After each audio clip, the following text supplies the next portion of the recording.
Please go ahead.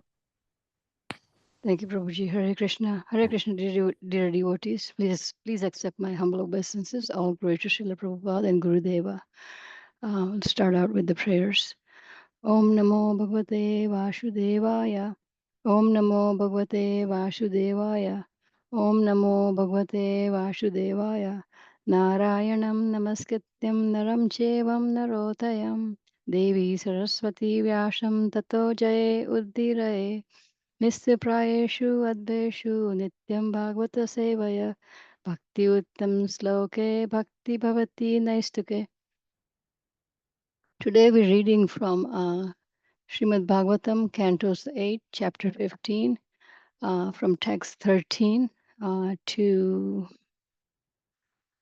I think, 21.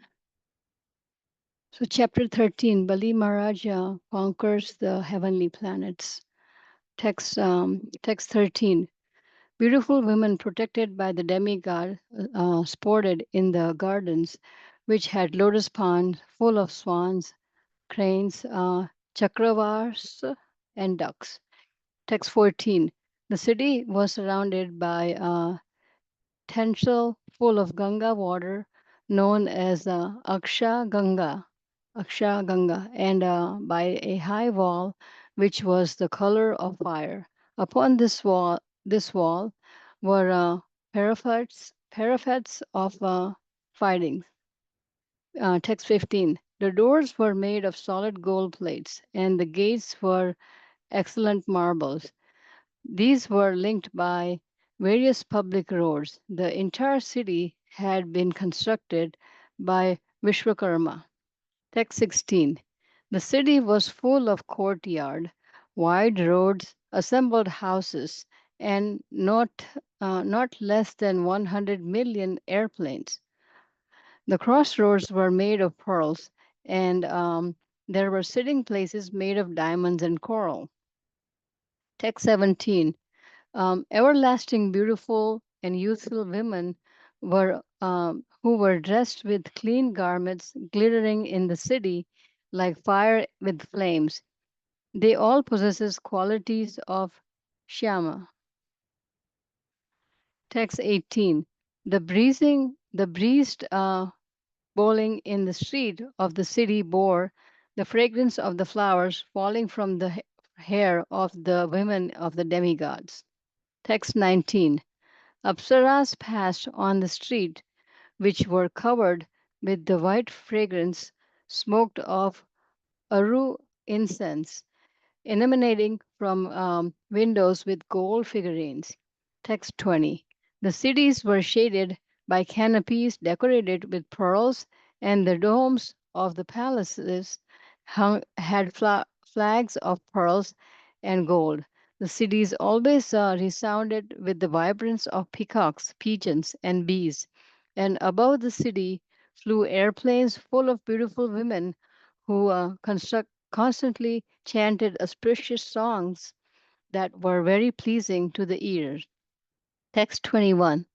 The city was filled with the sound of madangras, conch shell, kettle drums, flutes, and well tuned strings instrument all playing in concert. They were constantly dancing, and the Gandhavas sang. The combined beauty of Indrapuri defeated beauty personified. Prabhuji, I'm supposed to stop at 21? Oh, up to 24. Uh, Text 22. 24 Uh, yeah, text 22. No, no one who was sinful, envious, violent towards others, lived entirely, cunningly, proud, lust, or greed, could enter the city. The people who lived there were all devoid of these faults. Text 23. Bali Maharaj, who was the commander of numberless soldiers, gathered his soldiers outside this abode of Indra and attacked it from all directions. He sounded the conch shell given him his spiritual master Sukracharya, thus creating a fearful situation for the women protected by Indra. Text 24. Seeing Bali Maharaj in infrentable, endeavored, and understanding his motive, King Indra, along with the other demigods, approached his spiritual master, Brahspati, and spoke as follows. Hare Krishna Prabhu. Hare Krishna. Thank you, Atibalal very Mataji, Radha Mataji, for reading today's Bhagavatam section translations. And thank you all for joining today's session. And today we are reading from Srimad Bhagavatam, 8th Canto, 15th chapter, titled Bali Maharaj Conquers the Heavenly Planets, from slokas 15 to 13 to 24. Thank you, Sundarama Prabhu, for giving this opportunity to share few points from Srila Prabhupada's purports and what I heard from other devotees and for my own purification. So we'll start with the prayers. Om Ajnanatimirandasya Gnananjanasalakaya Chakshuruन्मिलितं येन तस्मै श्रीगुरवे नमः. नमो विष्णुपादाय कृष्णप्रेष्ठाय भूतले श्रीमते भक्तिवेदान्तस्वामिनिति नाम्ने. नमस्ते सारस्वती देवे गौरवाणी प्रचारिणे निर्विशेषशून्यवादी पश्चात्तदेशतारिणि. जय श्री कृष्ण चैतन्य प्रभु नित्यानंद श्री अद्वैत गदाधार श्रीवासादि गौर भक्तवृंद. हरे कृष्ण कृष्ण कृष्ण हरे हरे, हरे Ram Ram Ram Hare Hare. Thank you all. So we are in 8th canto, predominantly talks about Manus and Manvantaras. So far Sukadeva Goswami narrated all the details of a few details of all the 14 Manus of the current Brahma. So the 6 Manus who were already appeared, he gave the details of those 6 Manus, and then he also gave the details of the current Manu, Vaivashvata Manu, and then he also gave the details of the other 6 Manus that are going to come in the future during this current day of Lord Brahma. And also in the last chapter, Sukadeva Goswami gave the details of the duties of Manu and his sons or sages, all those things like that. Like the sages will distribute the Vedic knowledge and reinstate eternal religious principles at the end of every Chaturyuga. And then Manu's duty is to re-establish the system of religion, and Manu's sons will execute Manu's orders. And then Indra, along with the various other demigods, he rules the 3 planetaries, 3 worlds. And then Supreme Lord also appears in various incarnations in different yugas, and then he distributes the spiritual knowledge, the principles of duties, principles of mystic yoga like that. So all others also, like Manu's sons or Indra, various other demigods, and then the Saptarishis, they all also under the order of the Supreme Lord, they serve Krishna and manage this universe. So in this chapter, so far we heard how Maharaj Parikshit, he wanted to know how Lord Vamandev, on the plea of taking 3 steps of land from Bali Maharaj. So he took everything from Bali Maharaj and also he arrested him. So Sukadeva Goswami narrating the pastime in response to that question. So he started giving the descriptions which were already mentioned in the earlier chapters, that after the nectar was distributed to the demigods during the churning of the milk ocean, and then there was a great fight between demigods and demons, and in that great battle, so Lord Indra defeated Bali, and Bali also died in that fight. But by the grace of Sukracharya, he regained his life through the Amrita Sanjeevani Vidya. So then Bali Maharaj engaged in the service of Sukracharya, and then Sukracharya, being pleased with him, knowing that Bali Maharaj wanted to conquer the heavenly planets, he engaged him in the yajna called Viswajit yajna. So when the yajna is performed, from that fire of the yajna, there's a beautiful chariot came, and also Prahalad Maharaj gave an eternal garland of flowers to Bali Maharaj, and Sukracharya gave Kanchal. So equipping with all these things, chariot, horses, flag, bow, and then arrows, all these things. So Bali Maharaj went to Indrapuri, the heavenly planet, to fight with the demigods. And from the last sloka onwards, we see that the descriptions of the Indrapuri. So in this 13th sloka, we see that the beautiful women, Pramadaha, so they are protected by the demigods. They are protected by demigods, Surasevitaha. And what are these beautiful women doing? They are Kridanti. They are sporting in the gardens.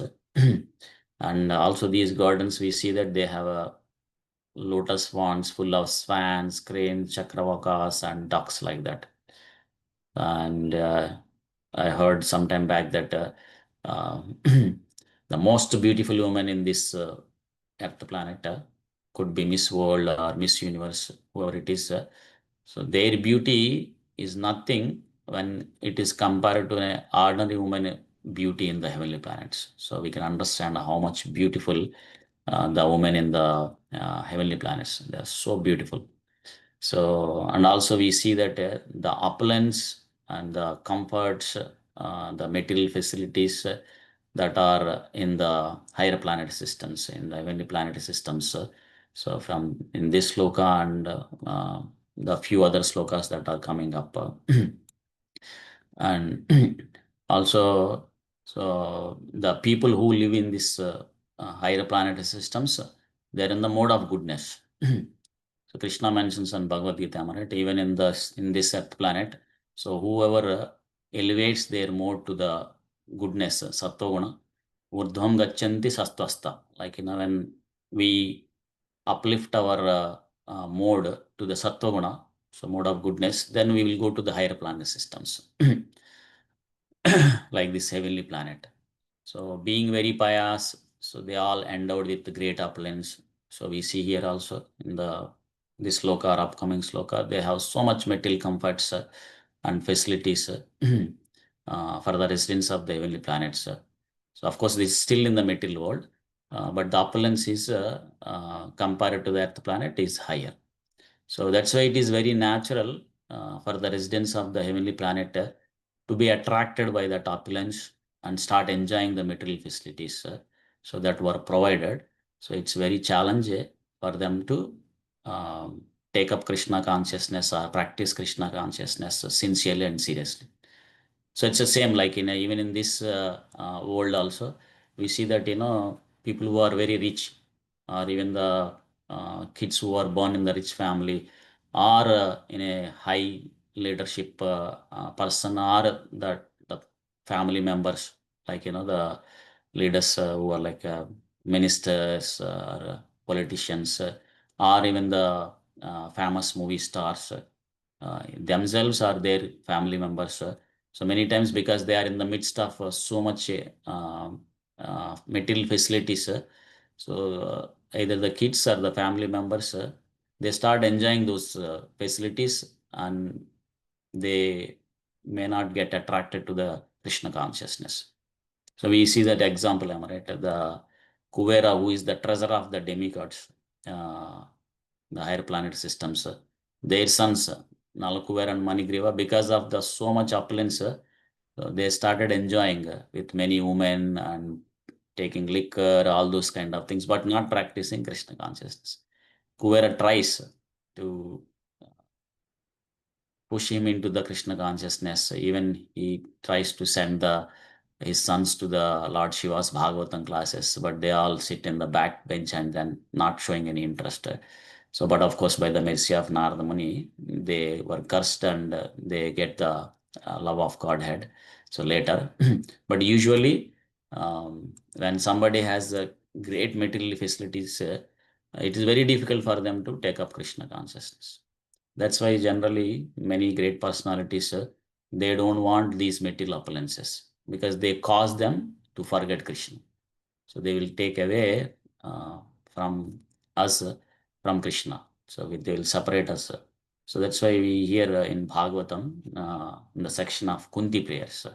So Mother Kunti prays that she says that Janma Aishwarya Srutasvibhir Edhamanamadha Puman Naivarhate Adidhatum Vai Tvam Akinchana Gocharam. So she mentions that, oh my Lord, your Lordship can easily be approached, but only those people who are materially exhausted. But one who is trying to progress materially, either opulence, I mean wealth, or with respect to the birth, or higher education, or bodily beauty, so they cannot approach with the sincere feelings. So they may approach, but uh, they will not have sincere feelings because they are absorbed in the material facilities, comforts, and start enjoying and sense gratification. So only it is possible for pure devotees like Prahlad Maharaj, Ambaresh, or our Srila Prabhupada, because they are completely absorbed in Krishna consciousness, even though they are in the midst of great opulence, surrounded by material things, they still continue to be absorbed in the Krishna consciousness. Not only that, they will use whatever the material facilities, comforts, what they have, they're getting it. So they will use it in the Krishna consciousness. So that's how they make them also spiritual. So that's why we see that in the spiritual world, though there are more beautiful women compared to the women who are in heavenly planets, those people in the spiritual world, they are not agitated, so they don't get any lusty desires. So I hear that, how a Miss World or Miss Universe in this Earth planet, their beauty is nothing when compared to the beauty of the heavenly planet woman. So similarly, the beauty of the heavenly planet woman, it's nothing when compared to the woman beauty in the spiritual worlds. So they're so beautiful. But still, all the living entities in the spiritual world, they are not agitated or attracted by each other bodily beauty, uh, and they don't get any lusty desires, because they're completely absorbed in Krishna consciousness. So, Tushyanti cha ramanti cha. So they're completely absorbed. So that's why um, the pure devotees, they can able to handle it. But for a ordinary sadhaka struggling to practice this Krishna consciousness like me on this earth planet, or people who are not in the process of Krishna consciousness, so these material facilities would cause a distraction or the stumbling block in progressing Krishna consciousness. That's why one has to be very cautious. So one nice pastime also in Srimad Bhagavatam, right? King Nahusha. So he was a great king, and he endowed with many good qualities. Uh, but one time when Indra, uh, when he killed Vritrasura, so he was chased by this sinful reaction personification, because he killed this Vritrasura, who is a Brahmana. Um, so because that sinful reaction is chasing him, so Indra went to Manas Sarovara under the protection of goddess of fortune. So he was there for 1,000 years meditating. And during that time, this Nahusha, who has a good qualities, they put him in the Indra's position as a representative. But when he was in the midst of that great appellations, so he became attached. He started enjoying, and he became proud. So he went to an extent where, when he saw the Indra's wife Sachi Devi, he got attracted to her beauty, and he ordered demigods that go and tell Sachi Devi that she should come to my house and I should enjoy her. So like that, it's very difficult to control the senses unless one is um, purified. So like pure devotees, so they can only do that. Of course, later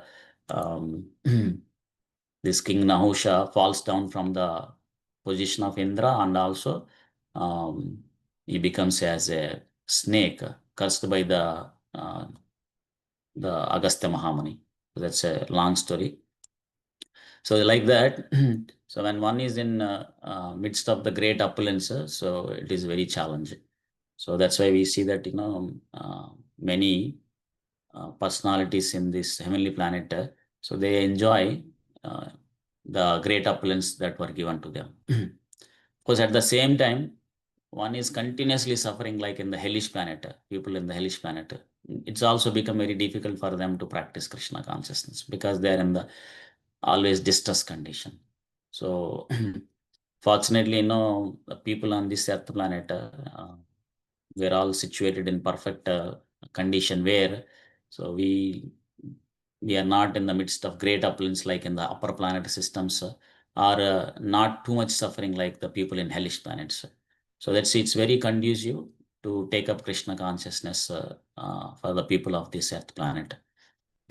So that's why devotees sing Durlabha Manava Janama Satsanga. So getting a human birth is itself very rare. Fortunately, all of us received it.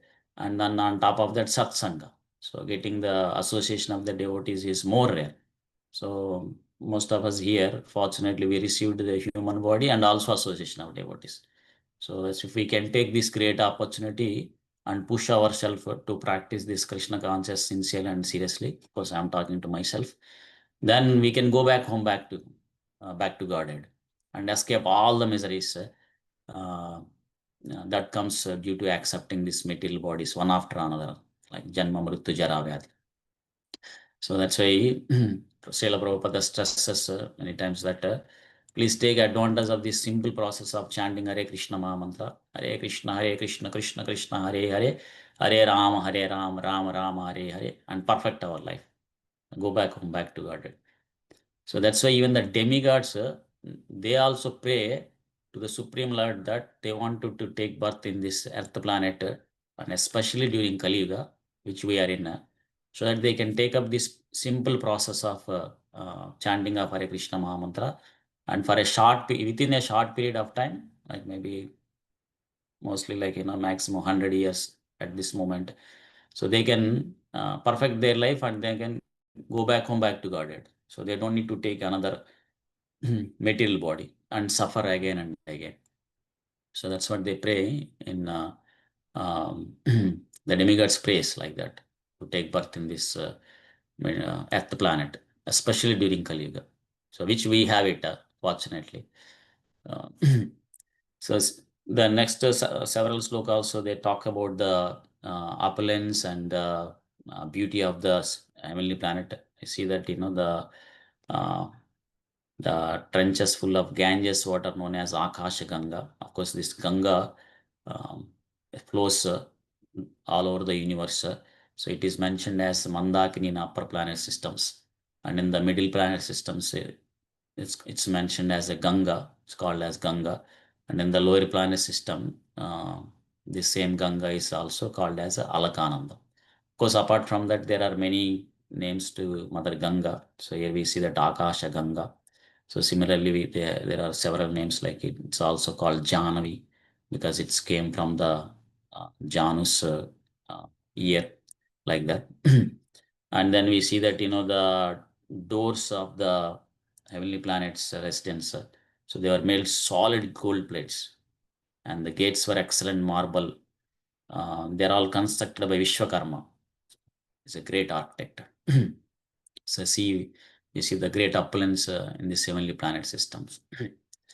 But of course, that's why many karmis, so they wanted to go to these upper planet systems so that they can enjoy these facilities. But going to heavenly planet system is going on a vacation to a place where one can enjoy. But once the vacation period is finished, then they'll come back to to this Earth planet only. So, so similarly, uh, one cannot permanently stay in the heavenly planets. So once their punya is finished, the payas credit is finished, then they will come back. So Krishna mentions in Bhagavad Gita, right? Kshine punya martya lokam vishanti. So once their payas activity is finished, then they'll come again into this earth planet and take the another material body and go through the miseries again. Janma mrityu jara. So that's why scripture stress and acharyas suggest us we should target in such a way that we should go to a place where we can stay eternally, and we don't need to come back again and take another material body and go through the sufferings. So that is where Krishna's abode. Edgatva anani vartante tadhama paramam mama. Like Krishna says that those who reaches his abode, so they will never return to this material world, which is dukkhalayam ashashvatam. Like that. So that's what the target. Uh, Using this human life. So if we can make that target, if we can reach that target, then our human life is properly used and it is successful. And then we hear the rest of the slokas speaking about the other opulences, like, we see that, the city was full of court ads, assembly houses. We see that not less than 100 million aeroplanes. So they have, so it looks like everyone has an aeroplane there. And the crossroads were made pearl, and the sitting place is made of diamond and corals. So great opulence. And we see that, of course, we already talked about this, the everlastingly beautiful and youthful women. So the women there are all always youthful, and then very beautiful. And then they all possess the quality of Shyama. Because most of the purports of this section, most of the slokas of this section doesn't have purports, but this one has purport. And Prabhupada mentions in the purport, quoting the Srila Vishnu Chakravarti Thakur, giving the quality of Shyama. So the quality of the Shyama woman is Sita Kale Bhavidushna, Usma Kale Sushitalaha, Stanu Sukatino Yasam, Ta Shyama Parikirtitaha. So I saying that the Shyama woman, her body is very warm during the winter and it is cool during the summer. And they have generally very warm breasts, like that. That those qualities are the qualities of a Shyama woman. So they're very beautiful and very attractive. And then the rest of the slokas, we see that, the streets, they bore the fragrance of the flowers falling from the hair of the women of the demigods. And these apsaras, they passed on the streets, which were covered with white, fragrant smoke of agaru incense. And then the city was shaded by canopies decorated with pearls.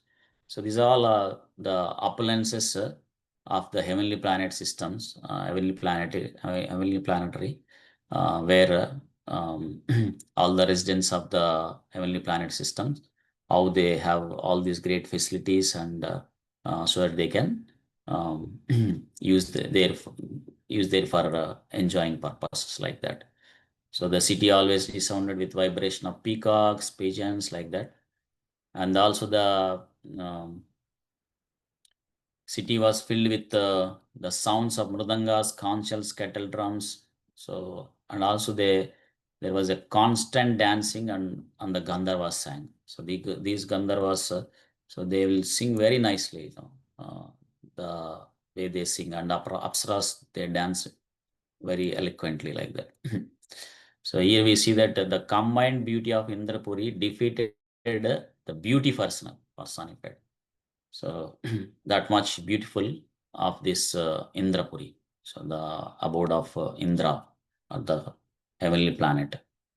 And this another quality here mentioned, that the people who are living in this planet, are the residents of the heavenly planet. No one was sinful, envious, violent toward other living entities, cunning, falsely proud, lusty, or greed could enter that city. See that the people who are living in this heavenly planet system, because they were situated in mode of goodness, they all endowed with great qualities. So people who has bad qualities, it is not possible for them to enter into that city. So the people who live in this, they are all devoid of these faults.